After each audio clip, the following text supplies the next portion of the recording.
I'm going to be doing another book read today. This time, I'm going to be reading a book called Amazing Grace. This one is one of my absolute favorites, so I really hope that you guys are going to like it too. Before we get started, I want you guys to think about the word amazing. All right?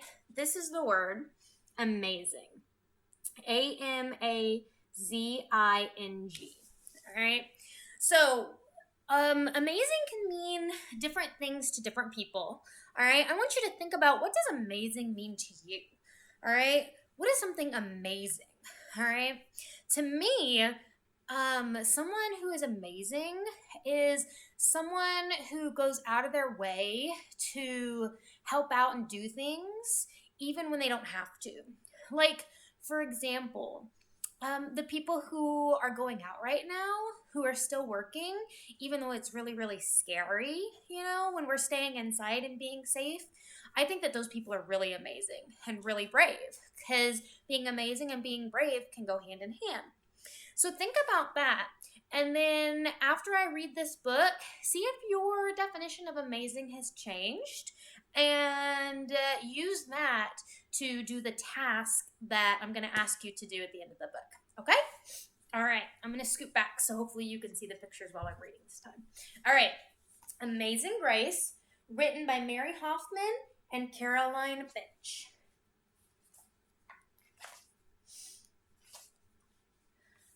Grace was a girl who loved stories. She didn't mind if they were read to her, or told to her, or made up in her own head.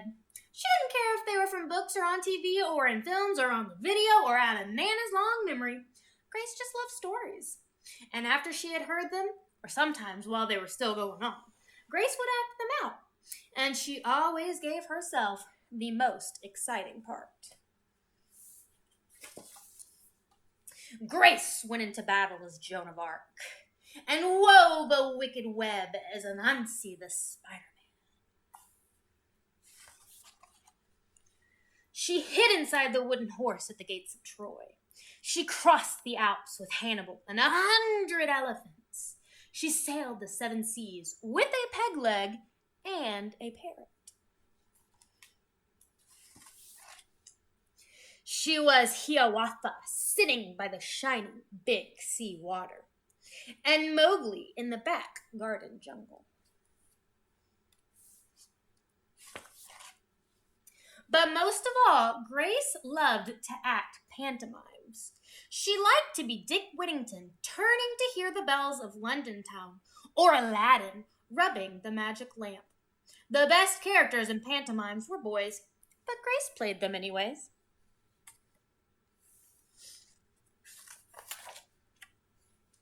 When there was no one else around, Grace played all the parts herself. She was a cast of thousands. Paw the cat usually helped out. And sometimes she could persuade Ma and Nana to join in when they weren't too busy. Then she was Dr. Grace, and their lives were in her hands. One day at school, her teacher said they were going to do the play of Peter Pan. Grace put up her hand to be Peter Pan. "You can't be called Peter," said Raj. "That's a boy's name." But Grace kept her hand up. "You can't be Peter Pan," whispered Natalie.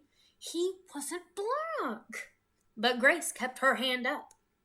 "All right," said the teacher. "Lots of you want to be Peter Pan, so we'll have to have auditions. We'll choose the parts next Monday." So really quickly, already you guys can kind of see that some people are telling her that she can't be Peter Pan because of certain things, like she's a girl and Peter Pan's a boy, or she can't be Peter Pan because she's black and Peter Pan wasn't black. But I want you to think about it. Do you guys think that she's going to give up? Or do you think that in the story she's going to keep trying? Let's read and find out. And we'll see if what you predicted will come true. When Grace got home, she seemed rather sad. "What's the matter?" asked Ma. "Raj said I couldn't be Peter Pan because I'm a girl." "That just shows all Raj knows about it," said Ma. "Peter Pan is always a girl." Grace cheered up.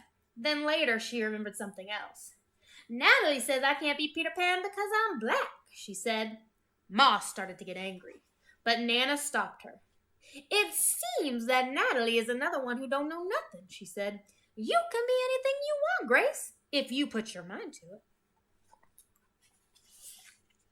Next day was Saturday, and Nana told Grace they were going out. In the afternoon, they caught a bus and a train into town. Nana took Grace to a grand theater.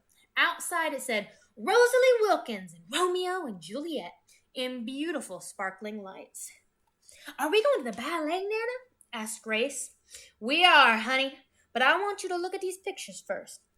Nana showed Grace some photographs of a beautiful young girl dancer in a tutu. Stunning new Juliet, it said on one of them. And this is the girl who's Juliet right there. Right there in the pink tutu. That one is little Rosalie from back home in Trinidad, said Nana. Her granny and me, we grew up together on the island. She's always asking me, do I want tickets to see her little girl dance? So this time I said yes.